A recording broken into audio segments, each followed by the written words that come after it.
اس پورے ایلیگیشن کو جو تھا کہ بھائی نعوذ باللہ محمد صلی اللہ علیہ وسلم میڈ مین ہے. محمد صلی اللہ علیہ وسلم نے جو ورڈز بولے وہ ایک دم کام کمپوز تھے اور ایک دم سچے الفاظ تھے. وہ ایسے الفاظ تھے جو کہ اسپریچولی اور انٹلیکچولی جا کے دماغ رضی اللہ تعالیٰ عنہ کو ایک دم انہوں نے اسٹرائک کیا ان الفاظ نے. تو اس سے ہمیں یہ بھی لیسن ملتا ہے کہ ہم جو دعویٰ کریں تو وہ اسٹریٹ ٹو دا پوائنٹ کریں, بنا کمپرومائز کریں حق پر, اور ہماری جو دعویٰ ہو وہ لوگوں کے پرسپیکٹیو کے حساب سے, لوگوں کے لیول کے حساب سے بھی ہوں, ٹیلرڈ میڈ ہو. یعنی کہ اگر کسی انسان کا لیول یہ ہے کہ وہ انٹلیکچوئل بات سمجھتا ہے تو اس کو انٹلیکچولی بات سمجھائی جائے. کوئی انسان ایسا ہے جو اسپریچولی بات سمجھتا ہے تو اسے اسپریچولی سمجھائی جائے. جو انسان دونوں طریقے کی باتیں سمجھتا ہے تو اس کو دونوں طریقے سے سمجھایا جائے. جو انسان ایموشنل ہے تو اسے ایموشنلی سمجھایا جائے. تو ہماری دعویٰ بھی ٹیلرڈ میڈ ہونی چاہیے. ادر دین دیٹ اگر ہم دیکھیں تو سبحان اللہ, اللہ الحکیم کی کتنی زبردست حکمت, کتنا وائڈ اسپریڈ پروپیگنڈا تھا قریش کا محمد صلی اللہ علیہ وسلم کے اگینسٹ. لیکن یہ سیم پروپیگنڈا ہی ایک ٹریگرنگ پوائنٹ بنا دماغ الازدی کے لیے کہ وہ محمد صلی اللہ علیہ وسلم سے ملیں. Out of his good will انہوں نے سوچا میرا میڈیکل بیک گراؤنڈ ہے تو آئی ول ٹریٹ محمد صلی اللہ علیہ وسلم. بٹ سبحان اللہ in return he got the guidance. تو اس سے ہمیں یہ لیسن بھی ملتا ہے, ایون دو کتنا بھی پروپیگنڈا اسلاموفوبس کر لیں, کتنے بھی اسلام کے دشمن کتنا بھی بڑا پروپیگنڈا کر لیں, اللہ سبحانہ و تعالیٰ کی حکمتیں چھپی ہوتی ہیں بہت ساری چیزوں میں جو ہمیں اپیرنٹلی نہیں دکھ رہی ہوتی ہیں. تو ایون دو بہت چیلنجز آتے ہیں لیکن ان چیلنجز میں بھی ہمارے لیے بہت ساری جو ہوتی ہیں وہ اپارچونیٹیز ہوتی ہیں. اب آپ سوچئے اسی ایک پرٹیکولر پروپیگنڈا نے دماغ الازدی کو ایمان قبول کروا دیا. سبحان اللہ, وہ ٹریگرنگ پوائنٹ بنا ان کے لیے. ایک لیسن اور ہم اس میں سے ڈرا کر سکتے ہیں جو کہ بہت ہی سگنیفیکنٹ ہے کہ دماغ الازدی رضی اللہ تعالیٰ عنہ even though he was formally influenced, کہیں نہ کہیں وہ انفلوئنس تھے قریش کے پروپیگنڈا سے, لیکن جب وہ محمد صلی اللہ علیہ وسلم سے ملے اور ان سے ڈائریکٹلی ان کی بات سنی تو ان کو سمجھ میں آ گیا. He didn't take a moment to recognise کہ محمد صلی اللہ علیہ وسلم میڈ مین نہیں ہے. وہ سمجھ گئے کہ یہ فالس پورا پروپیگنڈا ہے اور پورے ایکیوزیشنز ہیں. تو اس سے ہمیں یہ بات بھی سمجھ میں آتی ہے کہ جب ہم ایون تو دنیا کچھ بھی کہہ رہی ہو, مین اسٹریم میڈیا کچھ بھی کہہ رہا ہو, لیکن جب ہم حق کی پریزنس میں ہوتے ہیں تو اس کو ہمیں لٹرلی ایکنالج کرنا آنا چاہیے, اس کو ہمیں ایکسیپٹ کرنا آنا چاہیے.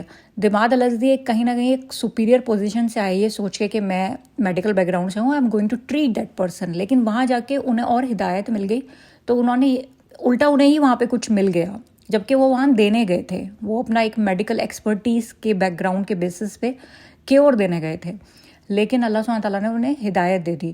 تو کئی بار ایسا ہوتا ہے بیچ میں ایگو بھی آ جاتی ہے, انسان سوچتا ہے کہ نہیں میں کیسے مطلب کوئی چیز لے سکتا ہوں, how can I accept it, میں نے تو اس چیز پہ بلیو کیا.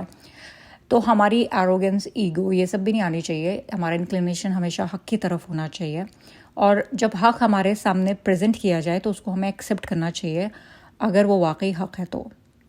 اس کے علاوہ اگر ہم دیکھیں تو دماغ الازدی رضی اللہ تعالیٰ عنہ نے جو بھی سلینڈر کر رکھا تھا قریش نے, ان کے ججمنٹ کو کلاؤڈ نہیں ہونے دیا.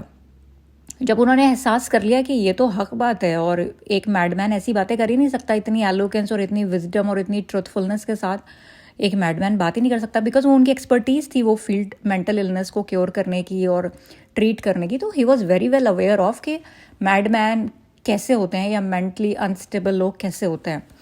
تو انہوں نے اپنے ججمنٹ کو کلاؤڈ نہیں ہونے دیا. He didn't think what if, وہ ڈاؤٹ میں نہیں آئے.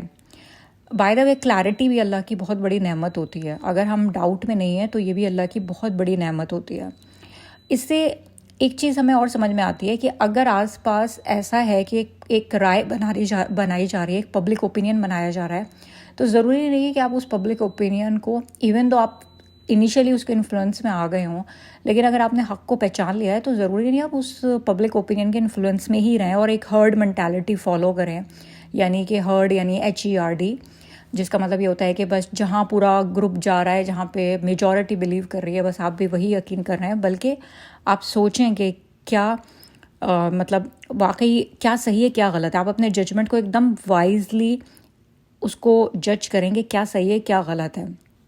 اس سے ہمارے لیے بہت بڑا لیسن یہ ہے کہ ہم لوگوں کی لائفس میں بھی کئی بار ایسا ہوتا ہے. Literally I have seen, in fact I have personally seen beautiful marriages, strong bonds, well knitted homes shattering away, literally ٹوٹتے ہوئے دیکھے ہیں میں نے, جسٹ بیکاز کچھ لوگوں نے آ کے کچھ نا اتفاقیاں پیدا کر دیں یا ایک پبلک اوپینین کریٹ کر دیا, ایک نگیٹو اوپینین کریٹ کر دیا, اور لوگ جو ہیں اس اوپینین کو اتنا زیادہ بلیو کرنے لگتا ہے کیونکہ انہیں لگتا ہے سب بلیو کر رہے ہیں.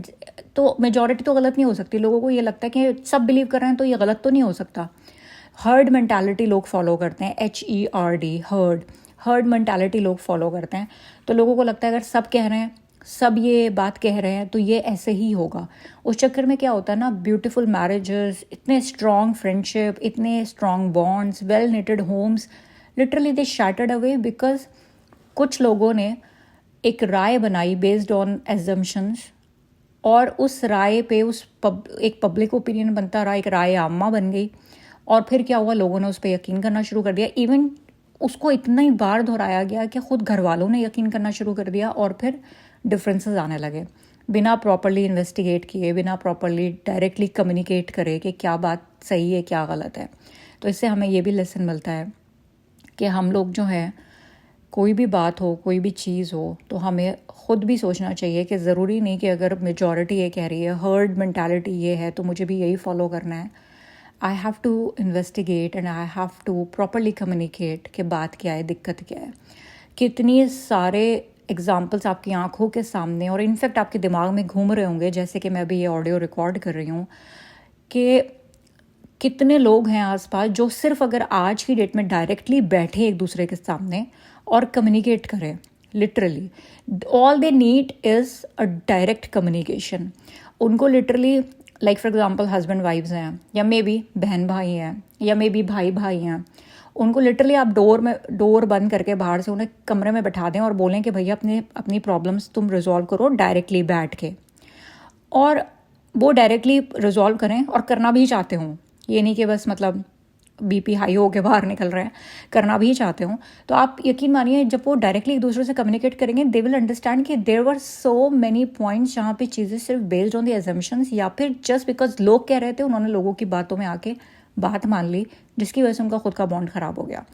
تو یہ آپ لوگوں کے آنکھوں کے سامنے بہت سارے ایگزامپلس خود ہی گھوم رہے ہوں گے کہ کتنی بار ایسا ہوتا ہے کہ ایک رائے بن گئی ہوتی ہے, اور وہ باقاعدہ بلکہ بنائی گئی ہوتی ہے. کئی بار لوگ مطلب لاشعوری طور پہ بھی بنا دیتے ہیں, اور کئی بار ایسا ہوتا ہے لوگ انٹینشنلی بھی شیطان کے الائز بن کے, انہیں مزہ آتا ہے لوگوں کے گھروں میں ایک ڈسکارڈ پیدا کرنے میں. کچھ لوگوں کے مطلب یہ مطلب کچھ لوگوں کی ہیبٹ ہوتی ہے تو اگر ہم پراپرلی کمیونیکیٹ کریں اور ڈائریکٹلی بات کریں تو اس سے بھی بہت ساری چیزیں ہوتی ہیں جو آپ کو ایک دم آپ کا جو ججمنٹ ہوتا ہے وہ کلیئر ہو جاتا ہے کہ کیا صحیح ہے کیا غلط ہے. So this was a beautiful story of دماد العزی رضی اللہ تعالیٰ عنہ. I thought of sharing it because کتنے بیوٹیفل لیسنز ہیں جو ہمیں سیرہ سے ملتے ہیں, سبحان اللہ. اور میں نے سوچا کہ میں اس کو ضرور ریکارڈ کروں بیکاز یہ میں نے ان کے اوپر بلاگ بھی لکھا, اور میں نے جہاں جہاں شیئر کیا ایوری بڈی واز لائک کہ ہم نے کبھی ان صحابہ کے بارے میں نہیں سنا تھا. انفیکٹ میں نے خود ہی نہیں سنا تھا. اور ایک لیسن اور ہے بہت امپورٹنٹ کہ کبھی بھی نا آپ یہ مت سوچیں کہ سیرہ سیکنڈری ہے. محمد صلی اللہ علیہ وسلم کی زندگی مبارک کے بارے میں بچوں کو پڑھانا اور انفیکٹ خود بھی پڑھنا سیکنڈری ہے.